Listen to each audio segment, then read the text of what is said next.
Okay, so thank you for the kind invitation, and therefore we start maybe the presentation via Zoom through the mathematics, because here we are at the center of mathematics, and we start with the table of topological shapes. So we have heard about sphere, about cups, about donuts. So if we think how we can really describe these shapes in geometry, so here we start from here.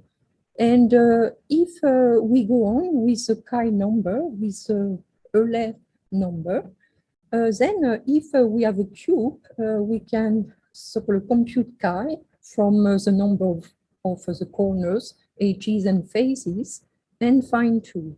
Now, if we smoothly deform the cube into a sphere, then this sphere yet has a chi number being equal to 2. And we can say similarly that the sphere has no hole first. But then if we go on and think about Pierre Curie's approach or the Paul Dirac approach, maybe we may have some Dirac monopole. And in that case, if we take the definition of chi number with the G number, with a genus or with the topological charge, then we have one charge, and therefore chi turned from 2 to 0. And then we may yet see this chi 0 in terms of the Gauss-Bonnet theorem, because if we look at the very curvature on the wall surface and the Poincaré of theorem, then we turn the sphere into a cup or into the donut. And similarly, from Stokes' theorem, then the sphere behaves as 2 cycles at the equator that n cycle of this charge. And yet now we can link G with physics. So if we take the point of view of Thouless, then we may link, for instance, G with the quantum Hall response. But then we may go on and now think about a sphere as a plane. And we have heard about the quantum Hall effect the last day.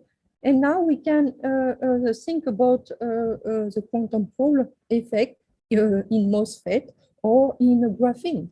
And yet we can now turn this Hall effect onto the Haldane model, where really we do not need to have some so-called uniform magnetic field.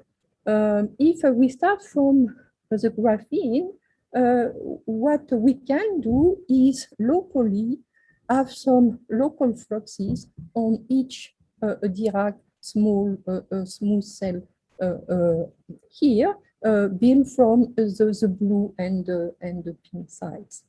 And the key point to have the same state as a quantum Hall phase is to open a gap at the Dirac point, and with the phase phi that act on the second nearest neighbor, such that locally on each small loop of blue triangles or pink triangle, we have a net flux. Yet if we move smoothly on a so-called Onekon cell, built from pink side, blue side, and so on, then we have 0 net flux, because the pink loop and the blue loop, they compensate each other.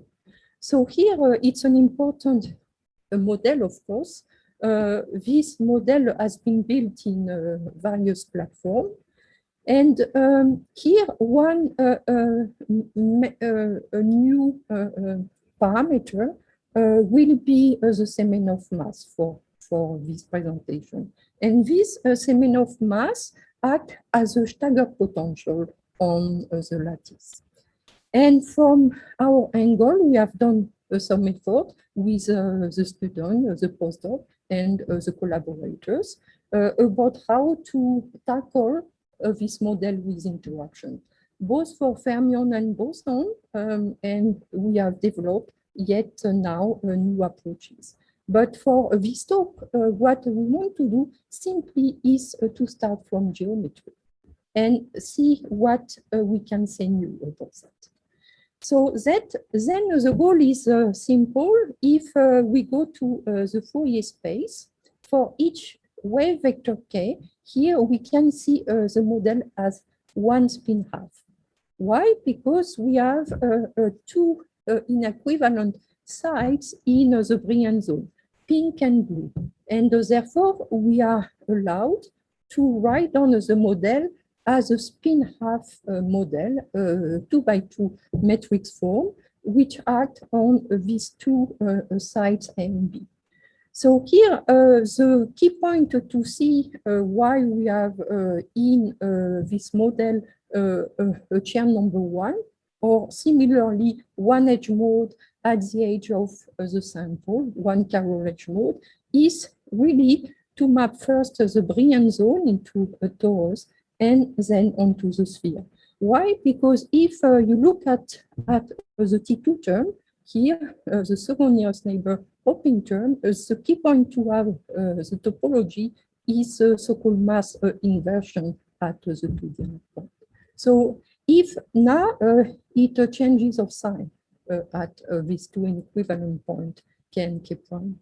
And therefore, now, if you map the torus from 2D map Kx, Ky going to Bloch sphere that we have heard from Duncan Haldane in his general talk, then we can go to the Bloch sphere and now place the K point at North Pole, K prime point at South Pole, and smoothly go down from K to K prime.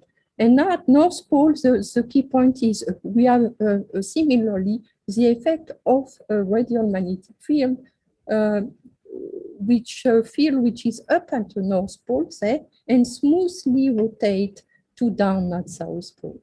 Therefore, here we are in a situation where we can say that this mimics the charge 1 with one monopole. Now, what we wanted to do is to maybe navigate through the zoo of states that we know and see what we can learn from this geometry and from shapes, for instance. So, and one question for today is what happens if we simply go 1 plus 1? So if you look at mathematics table and ask what do we have if we have one Bloch sphere plus one Bloch sphere, here is the answer. We have 2 plus 2 because we have no charge inside and they are not yet linked. Therefore, we ask what if the spheres are so-called topological and now they are interacting, and maybe we can learn something between Bloch bands and quantum mechanics through entanglement of Bloch spheres. And so here its main goal is to show how and why, and then to show application both from spheres model and then a model that we may realize in the condensed matter physics, and yet link at the end with quantum field theory and CFT. So then the second equation maybe is that way. If we take the graphene plane and we smoothly change the Semenoff mass, then we know that we can go from a phase with one edge mode to a phase with no edge mode. If we are right at the phase, so the transition between these two phases, then we are in a particular situation where we close the gap just at one Dirac point. Yet, if we look at the second Dirac point, we can yet quantize the Berry phase at this point. And we have a jump of the C number from 1 to 0. So if we are at this point, we are in a case where we have indeed some semimetal and where the C number can be defined from the step function to 1/2. So then the second linked question to the question is, can we turn this point into a phase or a line? So then with these two equations, now we want to show that just from geometry, we can learn new things. And this was helpful to do our proof. So suppose simply that we are in a case where we have the Dirac monopole. So then we want to solve the situation on the sphere where we have some radial magnetic field, okay?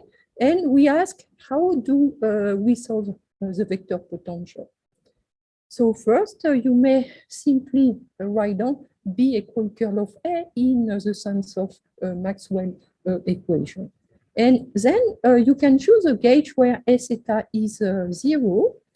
And then you can go on and think about this new field called A prime phi. So here for this geometry, you can just fix one so-called component of the A so-called vector field, because simply if you want from Stokes theorem, we can choose some bundle with some so-called boundary which is parallel to the equatorial plane. So if we do so with this A prime phi here, then you can also solve this line, and then we can do similarly as Wu and Yang, and think about these two regions that link at the angle theta c. Then you find that this A prime phi defined for theta smaller than theta c take this form. And similarly, for theta prime phi at south, for south region, take this form.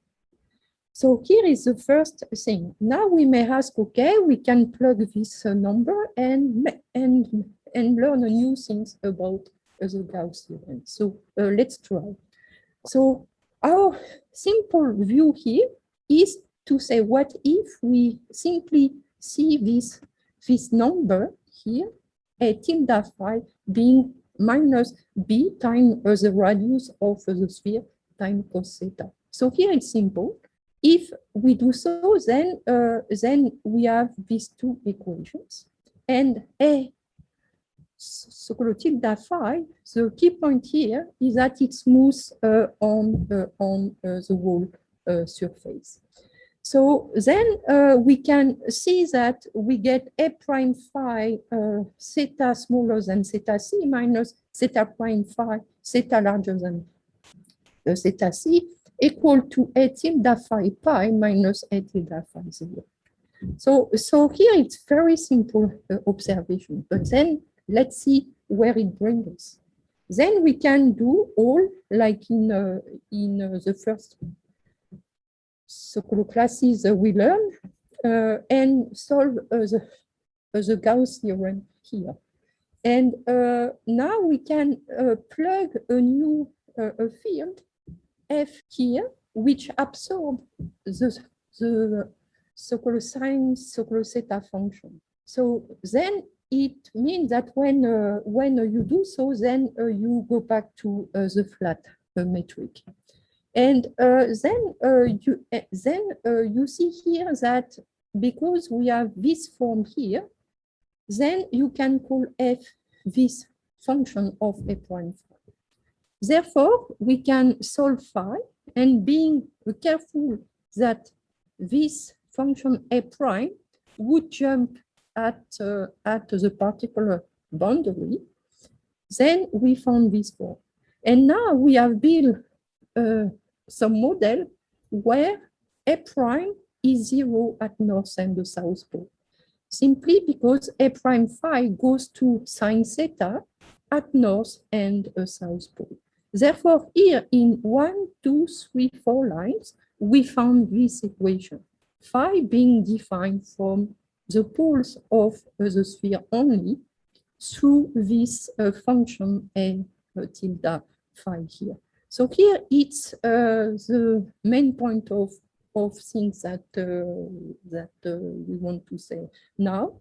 is to use the fact that simply from geometry, just from the classical physics, you can link what happened for the charge from the poles only. So then, so here we start with one sphere, but then we can look at the quantum physics, of course. And here, the very nice thing is you have, some nice map between the two works. Simply the fi function, which is the Berry gauge field, is equivalent now to this a tilde function here. And with particular b, which is 1/2, and r is 1 simply because we have some spin with plus 1 and minus 1 eigenvalues. So then if we go on here, the key point is then to think about the sphere through these two functions, a prime phi from North Pole and a prime phi from South Pole. Then you can all check that if we think about Stokes theorem, a prime phi North Pole minus a prime phi at South Pole give 1 and measures the charge in the middle. So here it's one observation. Then if you want to know why, then you can think about geometry from a simple sense. Here we think about a smooth field, this new a prime phi function, which go to 0 at the two poles. Therefore, things are similar as if you would define the surface of the sphere S2 as S2 prime, where you smoothly subtract the two poles. Okay. I'm sorry to interrupt you, but what you said so far is kind of textbook material. So I'm sorry to be rude, but Yes, it's nice. It's just that this a tilde function, the fact that you can measure phi from the poles of the sphere, I don't think that I've seen that somewhere else. So here it's simple, but this form of flux that you can measure the flux from the pole just for one sphere, I mean, you can check it. This work, of course. So here we can all check it. But then what we claim is then this proof will help us to prove the new proof that we want to do. That's why I am slow here. So okay. So here the new thing is that you can use the fact that you can measure C number from the pole of the sphere only. And if you want this new field here, the second new thing is that for these two functions, a prime phi, here, fi has the same gauge from North and South Pole. If you do the proof that we see just from Stokes with one boundary, you find that a prime phi and at North and South Pole are defined with a gauge, which are different, because then you have a jump of this function to have C equal 1. Here, what we say is that if you do it this way, this f phi function is defined in the same gauge for the two regions. Then, because of this, so here it's then we will go on with the proof. So here it linked with the works that we have done with the postdoctoral fellow Joel Hutchinson. But here the key point here is that then you can think about this new way to think about this approach is if you subtract the pole because a prime phi is 0, it's Stokes theorem with with the small cycle purple at the pole, and therefore here it's it's as if you would have the charge that can move to North or the South Pole in a thin region. And then, if you want, you can then deform sphere and show things by hand on the cylinder, some edge state, for instance. So here you can do, but here it's a new thing that we can do. Can I ask one question to follow up? So, is this a statement that just to understand? Is this something that's true? Whenever the Berry curvature is uniform, or I mean, I can see that it works for the the specific sort of set of fields that you chose, but how what is the claim for like when this formula of the poles works? Yes, so here we show the proof for, one sphere, but in this work here we have shown that this works for two spheres and more sphere, and they can be coupled. So it's specifically when there's a single, like when each sphere has a monopole, and so then the monopole of and that monopole is only seen by the surface of that sphere. So each sphere has like uniform Berry curvature. Is that? But to show this form here, that we have here, C for one sphere. The claim is to show that for C for one sphere is equal to Fi pi for this sphere minus Fi0 for this sphere. This works for 2, for 3, and so on spheres if you define this smooth field. And for this proof, maybe so-called don't need to know psi yet. So here it's just some proof based on geometry at this stage. So then we have shown now that this proof work nicely, and then here we can learn new things from both from mathematics and from physics. The first thing, they can build this sphere in a lab, like in circuit, and they can tell us that they can measure just the C number by driving from north to south pole. So here it's some papers and some spheres that have been built at the Santa Barbara and at Bloch.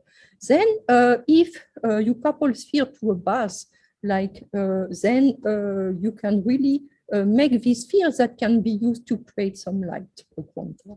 So here we have shown in this work. Then it's nice because from geometry, from Newton mechanics and the quantum mechanics and the Parseval and the Plancherel theorem, then you can learn a new thing about link between this smooth function and the responses. So in the work here, then we have shown that yet you can link this new function with some new nice function called I theta function. So this I theta function, it's like if you want the fpxpy function that that we know from Berry and so on, but here it's the same px and the px that occur. So and it's symmetric function. Then from the smooth field, you find some new form. And then with the smooth field, we have shown that it's linked with the square of C number. And then from this, you can show that it's very nice. This I theta function become at the pole become C square for one sphere. And it's linked with the quantum length that we know from this work by Ryu and in Matsura here. Then we have shown that you can really measure this I theta function through light, and you can then link this I theta function just from a shining light at the Dirac point. You can really reveal all the C square from the Dirac point. So here it's a new thing that we claim. Just with this new A prime field that we have not seen earlier, here you can really build some new function, and that help us to think about physics as well. Then we will go on, because maybe here the talk is what if we have two spheres. So if we go on and we have two spheres, then we can think in this way to the TIs. And for the TIs, you have one sphere with the magnetic field that go out from spin-up particle, and one sphere where the magnetic field goes in, and because it's for the spin down particles. And therefore, here from geometry, we have learned that you can really measure the Z2 chain number, C up minus C down, from the light response, from the Dirac point, from the pole of the spheres. And here it's linked with the Kenmelic Pfaffian. The fact that the zeros of the Pfaffian at the pole become zero, here you can make some link between C up minus C down being 2 and this smooth field. So then what if these spheres interact? So then we are used to add some U-term here where you have some interaction between a spin up and a spin down at the side. And yet here we have done a very nice, a new thing on how to think about by hand about the Mott line for the Kenmelic and Hubbard model, for instance. But here for today and for the time being, we will remain simple indeed, and try to tell what is new in this work. So here simply you take the point of view of Bloch spheres for now. So it's very simple. You see, you have two spheres, two magnetic field. H plus would mean where the two field goes out, like in the so-called Haldane model for two planes, and H minus would be like these two spheres for the Kenmelic model. And now you couple these two spheres, and therefore you ask what new we can have. And now from this smooth field here, it's the key point. We have learned, we have done the proof, and shows that you can measure CI just from the pole of each sphere. And for two spheres now, suppose, and we have shown the link between CI, taking this form of Fi pi minus Fi 0 with the first line, where you would measure the pseudospin magnetization just from the poles. Then suppose now you would fix the parameter R here, and ask what if at the North Pole you have a pure state like for the two spheres which are far away, like you have up state. And now you move down like for this situation here. And right at South Pole you have a new form of EPR pair or Bell pair that we have in the talk by Duncan. So here we may have the form for the H plus situation, where at South Pole you have the form of wave function, which is up, down, plus, down, up. And if we have then this case, you plug the number, and for the first line, then you would say just from quantum mechanics, SZ pi would be 0, because for each sphere you have the same chance to be up or down. Yet at North Pole, you have SZ0 being 1. So if we say that, then just from the proof we have done earlier, then you would say that yes, we may have C high equal 1/2. Then so here we just say this from this sense. Yet Q is 1. It means that yet for each sphere, you have one charge inside. So then, now we need to say, how do we see this number? But yet you have one charge just in the middle of each sphere. Then if you think about C1 plus C2, you can really think about a large SZ number being the sum of these two small sigma IZ, and shows that yet you can measure that the global C is nicely quantized. Okay, so here the key point is to say that to show these two lines, we have we have done this through this mathematics and this new A prime function, for instance. Then how do we think about this new half number? It's like on each sphere, you have just half of the surface that radiate the Berry function. Then from Stokes' theorem, C equal half per sphere, it's the same to have a cycle that would see the charge at the equator and plus the mirror that come from the region where spheres interact and entangle. So then if you plug the formula for a cycle that sees a charge, you have chi equals 0 for a cycle, and for the disk you have 1. So then it gives indeed 0 plus 1 being 1, and it's the same to have some GF being 1/2. So here GF 1/2 just means that you have just half of the surface that radiates the Berry function. From geometry, it's similar, just to have 1/2 thin handle that link just one pole with the charge. Then you may just think chi being 1 just from the sense of geometry with one boundary. And this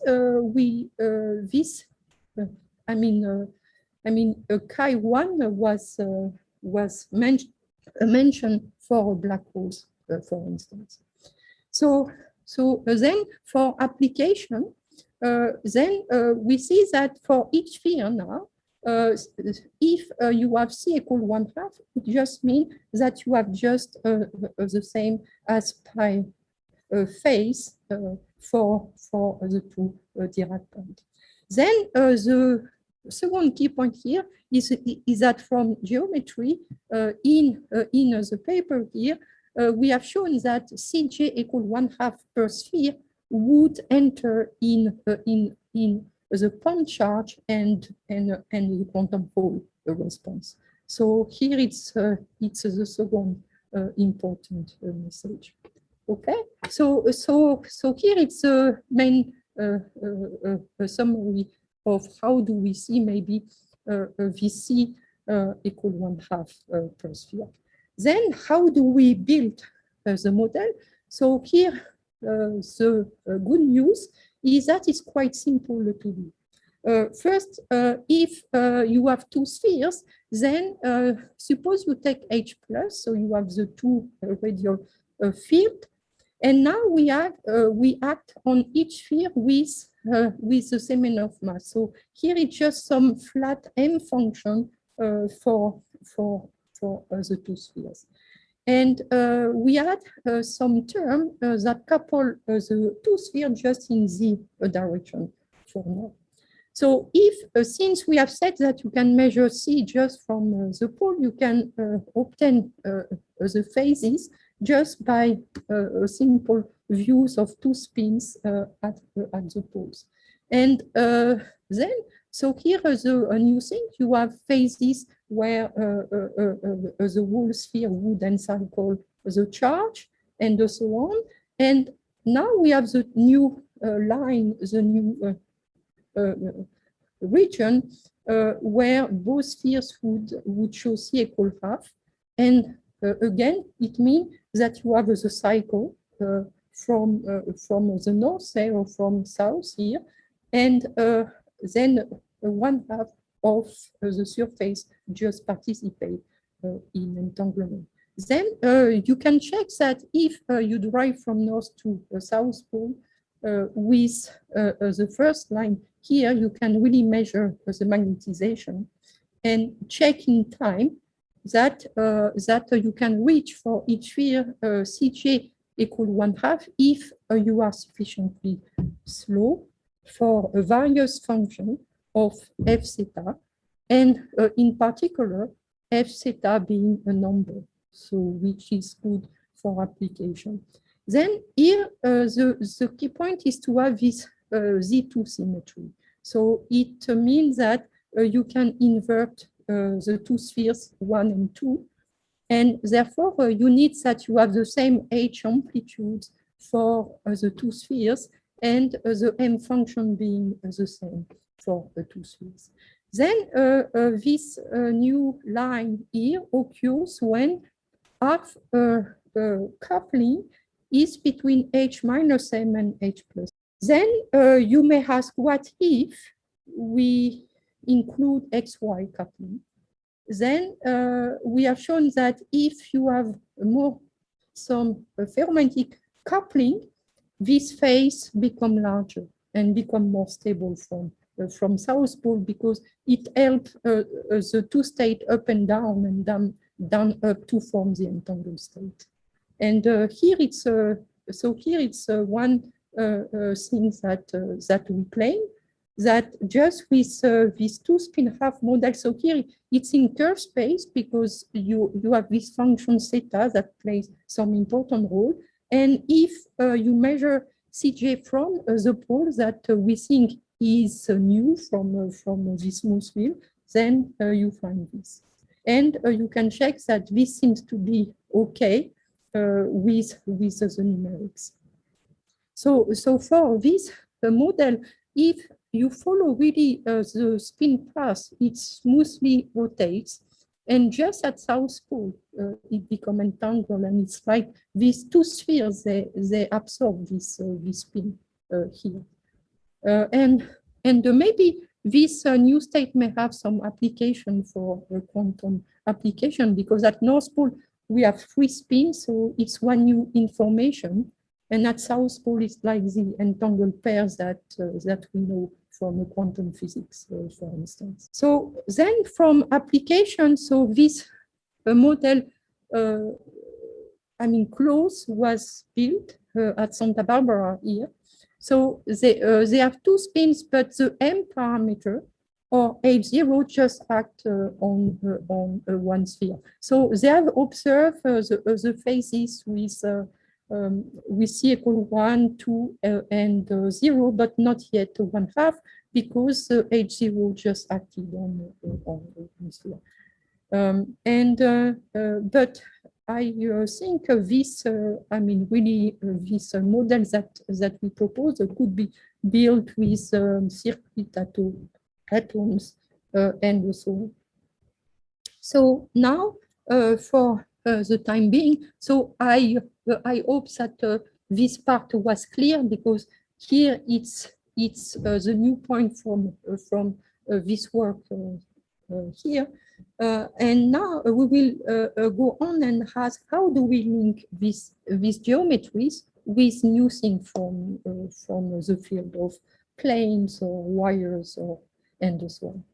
So here it's still new, but we can speak about maybe the first part and the wires here. So here what we can say is that here we have shown that for 2 spheres we have this new phase, and now we can show that this new phase help to think about new application for the plane.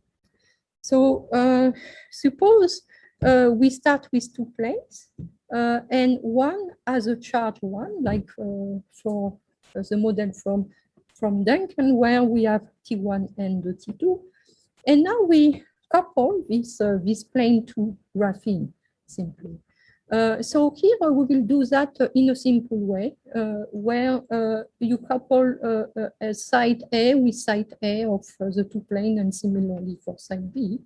Then you can show that as soon as you have a small R coupling, this creates the equivalent of the Kenmele model.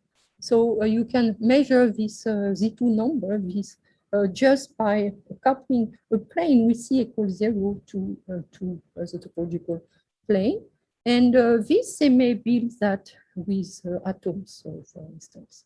So here we start from here, and now we will include the Semenoff mass in each plane.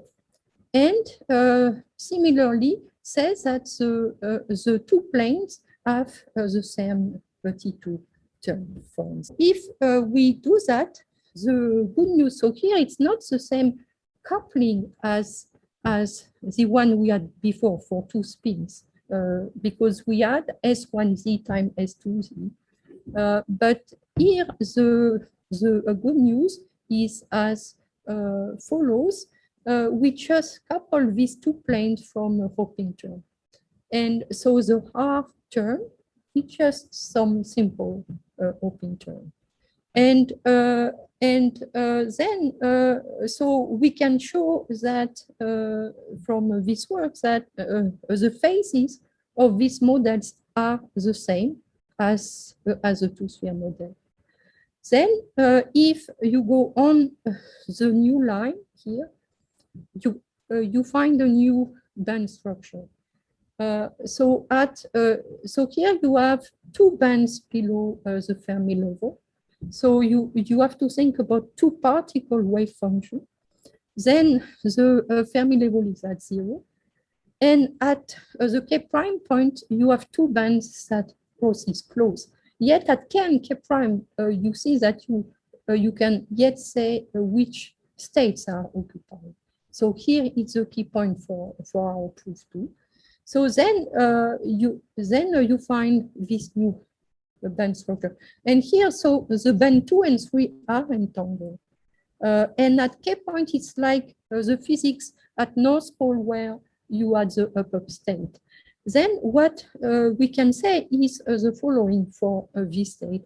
If you solve the model on the cylinder, you can show numerically that you have one edge mode. If we apply the geometry for two spheres, then we can check that we have one edge mode in total, or 2 pi, the Berry phase for the full system. Then it's stable in the sense that if you have VZ2 symmetry, so you need M1 equal M2, and again, the same region of application, where R should be smaller than HZ or DZ minus M, and larger than DZ minus M, and smaller than DZ plus M. Then if you want to know if it's stable, this edge mode, so if you zoom on the local number of states in the real state space, then you can see really this edge mode in purple that survive with the bulk mode from the nodal. Then if you go to a C equal 1 phase, where now it's one sphere that has 1 and the second 0, or vice versa, then you yet found the same edge mode, but you have no bulk mode. Then for C equal 1/2 per sphere, it's equivalent to say, from a very simple level, that this edge mode has the same chance, 50-50, to be localized in each plane. So here it's quite simple here. And so now it's the summary of what I want to say about this bilayer model, that from the classification is quite nice. Now we have new works that tell us you can realize this with materials, but to be simple here, you have to think about it in terms of two spin matrices, similarly as the Kenmele model. sigma act on the sublattice and tau on spin. And now to see the link with two spheres, it's as follows. You have to think about the two-particle wave function. So at k point, the wave function, it's u up, up. So it means on each plane, for band 1 and 2, each particle would be in a sublattice B with the definition to have the D vector with some positive prefactor E. Now, if we go to the k prime point, you can solve the two-particle wave function. So at k prime point, you have, so here the key point is the bands they cross between green and yellow. And therefore, we do similarly as for one plane with the Semenoff mass. But now the thing is, if we are at k prime, here we can yet say the form of the wave function by end. And therefore, we found if you write on this wave function, then we found this psi G4, which has 4 components. And now to make the link with two spheres and the entangled state of down plus down up is that if you take the form of Cj number just from the magnetization or pseudo-spin magnetization from the poles, that would measure the difference of density being in B and S sublattice from K space. Here, J mean for each plane, because the geometry works if we measure Cj for each sphere or for each plane. Then you can show then that with this form of wave function, the two terms in blue, for this term, you have the same chance for a plane to be A or B. Therefore, they would not change a sigma z at South Pole. And therefore, to measure Cj, it's the same as if you would have just the yellow part. And this yellow part are the same as up, down, plus down, up. Therefore, from this application, these two planes model, then we have a one-to-one map onto these two spheres model with Cj equal 1/2. So, of course, if they could, without the quantum Hall response from one plane, then they could measure 1/2. And for the total system, they would see the quantum Hall response, which is still quantized if you have a band crossing. And again, we can say something from geometry because from the poles at k and k prime, our wave functions are well behaved. And similarly, when the two bands they cross, the particles they would occupy different quantum numbers, A or B. And therefore, because of this, we are sure that the geometry of spheres apply, and that's why we can say this claim that for this model, if you measure the topology just from k and k prime, then this state would have the quantum Hall response being quantized.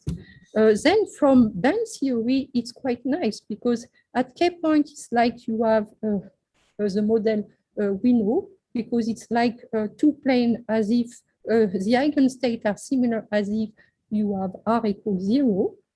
But at the k prime point, then it's one application of entanglement into band theory. And here you can think about this 1/2. Again, it's the total, the charge in each sphere time 1/2. And this 1/2 may have several interpretations. For instance, it's 1/2 surface that radiates the barrier curvature. Or if you think about the pump current, then in terms of the quantum mechanics, you start at North Pole with the particle in plane 1, in upstate or in B sublattice, and therefore to go down, it should have the same quantum number. And when you measure the current, then it's the same to then just make the measurement and say that you would just pick up 1/2 of this wave function.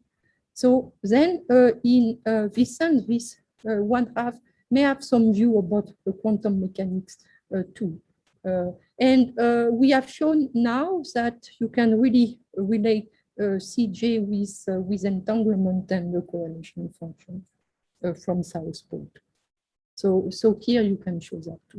Then from the things we have to do, of course, now we have to tell how do we classify this state of matter with this semimetal, with the quantum Hall response being E squared divided by H, and 1/2 per plane with the table that we know now for a new table for semimetals. And in particular, I should mention here that Yang and Ken has done a very nice work with, maybe the first semimetal in 2 dimensions here, but yet it's not the same model.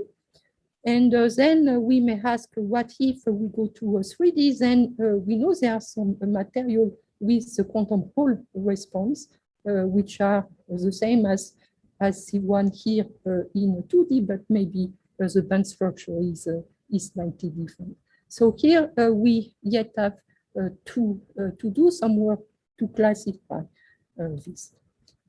So then I will go on, and now maybe because we have learned about the wires and superconductivity, so now I show one application between the spheres and the central charge and the fractional numbers, and the central charge, small c being 1/2 of the quantum field theory. So here we have learned one wire, and if from the Kitaev sense, so we start with a p-wave superconductor, the particular spin. I mean, they have no spin because their spin is all up if we want. And now we have some terms that form the Cooper pair, and it's done because of the Pauli, form here. It's just one particle that can bind with the partner at next side for each wire. So here we can write one wire into a sphere. So how do we do this? It's because we can use 2x2 matrix form of a number. And here we use the spinner CK and here we have CK and C dag at, here, yes, here, this C dag form. So if we use this form, then we have this matrix. Epsilon K is just a hopping of particle and the chemical potential. So now we have the pairing of blue and pink particle. And now we may use phase of superfluid baths that have where the pair go from this bath to the wire. And here we may think about this phase as a free parameter. And this phase then would be the same as the 5 phase that we had for the Bloch sphere. And now the small k number is just because we have some 1D band structure, and then this k would be the polar angle. Then you can show that you can do a map between this matrix and the same we had before. And therefore now for one wire you can show C equal 1 if you are in the phase with 2 Majorana fermions at the boundary. So if we have 2 of these wires, now you have the phase with 4 MA for 4 Majorana fermions. So now if we include this G term, you see that if you think about a sphere, now the map is charged being the spin. therefore you get the same form as the spin-spin interaction, but it's a spin-spin coupling from a real space. So then if we add this term, then in this work with Loic, so-called Airview here, and Moras, so-called Christophe, we have shown this nice phase diagram. And in particular, we have the Mott phases, where at strong interaction, you may have one particle per walk. Now the point is, so this phase, so here we have the strong pair phase, the polarized phase, when the chemical potential is down below the bottom of the band or up above the band structure of each wire. Now, the point for us with some effort was to show this new phase in red. We have shown this from the numerics, the quantum field theory, and new tools that we have developed ourselves. So this phase is the same as to have two central charge 1/2 or two free Majorana fermions in the bulk. So it's a new phase that comes from interplay between Mott physics and the superconductivity. The claim is, if you think about this G term like this two spheres model, then we may have some map between this phase with two small c equal half and the two spheres with the central charge equal 1/2 per sphere or per wire. So then, with some effort from our members the last year, we have worked on new approaches and way to gather the energy and this matrix form with the sphere approach. And therefore now we can calculate the same C number from the poles of the sphere, but from the sense of each wire. And this map here is from the MRG.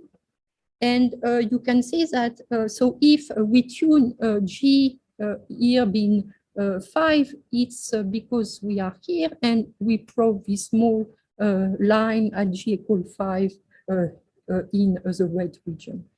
And now you see that, so first we can really measure VC from the MRG. We have shown that you can then measure VC from the correlation function, which is quite nice. And from the MRG now, you see a very nice plateau between this small c equal 1/2 theory, two small c equal 1/2. In the bulk, you have two gapless bulk Majorana modes. And now this two large c equal 1/2 of this two sphere model. So here is quite nice. We think that it's a very nice form, and yet we have some work to do, but a new work will appear soon about that. So then, of course, we can say what the link between here and the Löffling phases. So if we think about wires, we have similarly shown that you may build a phase with nu equal 1/2 theory and on a line. So maybe we can maybe think about some link now between this nu equal 1/2 and small c equal 1/2 per wire and large c equal 1/2 per wire. Then in 3D, you can make a very nice and simple link between TI in 3D and surfaces where you have one Dirac point. And then from a geometry, you can then make a very simple link between C being just Q times 1/2 and things that we know from a 3-dimensional TI, for instance, from the surface of it. Then just to finish, so if you ask me, what if you have 3 spheres and 4 and so on, what we can say for now from this work with Joel is that if we go on with 3 spheres on a small sample like this one with some Z coupling between all spheres, then you can find Cj equal 2/3. And so for odd number, we found new fractions.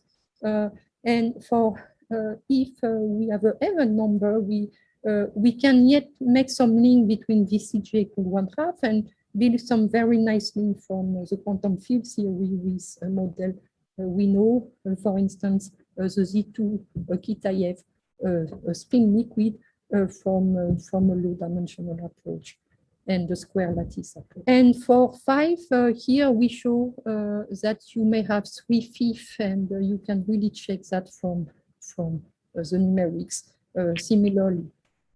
Okay, so then I hope that I was clear.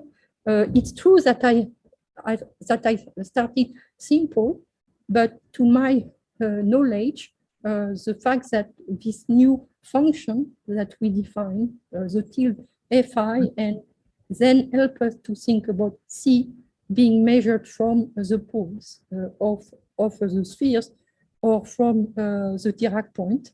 Then we have shown that it helps us to think about new application from geometry, from transport, a new model of entangled spheres, some new application for semimetals and the wires. And yet we hope to have some news soon. And thank you for your attention. And I will take some questions if they are. Thank you. Thank you, Karyn. Are there any questions? Jose? Yes, so I had a question about the part where you computed this Hall conductance and this bilayer model. Right, that's right. Maybe the next slide. So you have this CJ, which is quantized to 1/2. So two questions. One of them is this current in the single layer actually a conserved quantity? The second question is, how robust is this result? So is this actually a topologically protected quantity, or that's the result for only this model? What if you have disorder or things like that? Yes, so now we have some new work where, you need to have this form of H. You need to have an H square such that you need to find with H square 2 points that cross at 0 level close to K prime. So if you zoom, of course, we have some new,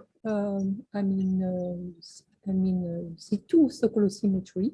And here you need that. So the M mass can be done. And now we have shown a new work where you can really done that with just one plane, and they could do it. But you need to, so it's stable with the impurities in the sense that you have a large window to be stable, because we have shown that for 2 spheres, for instance, you can have this R parameter being H minus M, H plus M. So if you think that you tune some impurities, and on site A, you would change VA by a small amount and VB by a small amount. What we can say is that as long as you have Z2 symmetry, it's protected. And similarly now, we have done the proof with interaction for the new proposal. It's stable with interaction. So therefore, here the new thing to be stable is this Z2 symmetry. So in terms of the class of models, you need to have some particular matrix, both for the pseudo spin and the spin. And then if you have this symmetry, meaning here it's tau x for spin, it means up and down play same role, and therefore or 1 and 2 for 2 planes. And now we have checked that this is protected, and we have one new application that shows this the fact that it's stable. For if you keep this Z2 symmetry. Now you ask about CJ, how do we show that? So if we have this form, then we can make the link with the spheres, and from new geometry, then we have shown that we can link CJ with this new smooth field. And here it's true just from geometry. But it's CJ in a plane, or it's CJ for a sphere. We can, Then we can, if you measure the Berry phase, since we have one edge mode, what we can say is that the blue band, it's like the same as for one plane. So we have, if you want C equal 1 for a blue band, it's like for R equals 0, it's similar as if you would have a Berry phase at K and K prime. For the second band, yet at K and K prime, if you map the band onto a sphere, we are yet able to say that right at K and K prime point, the sum of the total Berry phases would be 2 pi. And similarly for these two bands. Okay, but the total charge in a single plane is not a conserved quantity, right? Because you have hopping between the two layers. Yes. So it's true that from the edge mode, you have 50%. So if you have one charge that go to the edge mode at the Fermi level in K space, okay, it has the same chance to go at the edge 50-50 per plane. So this we have shown. So here it's one way to say what you said, that we have a hopping term between plane. But for the quantum pole response, it's 1/2 and per plane. And this is just this 1/2 come from the wave function that enters into the calculation at north and south pole. So at K and K prime point. And of course, here, the thing is, because we have defined a map, a new function, A prime phi, that where Fi has the same gauge for the two regions. Therefore, to calculate this CJ, you can move smoothly the boundary, say, at south pole.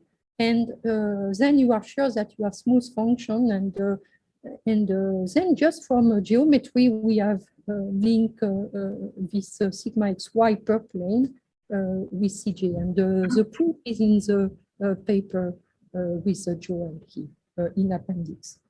Okay, are there more questions? I have one question. So probably if you view these two species as some kind of, if you consider extended Brillouin zone, your state may be one of the known classification, belong to one of the known classification, right?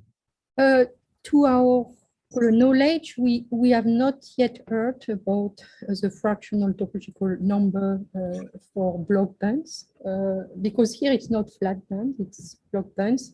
And the way that we do that is just from the poles or from the Dirac point. Now, the chances we have shown, I mean, just some facts which are simple. How do we think about this new function I theta, for instance? So I was surprised.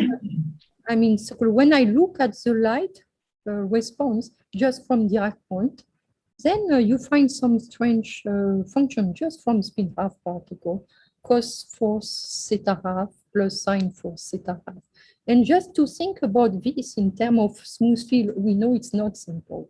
But then with this new A prime function, you can really link I theta with C square.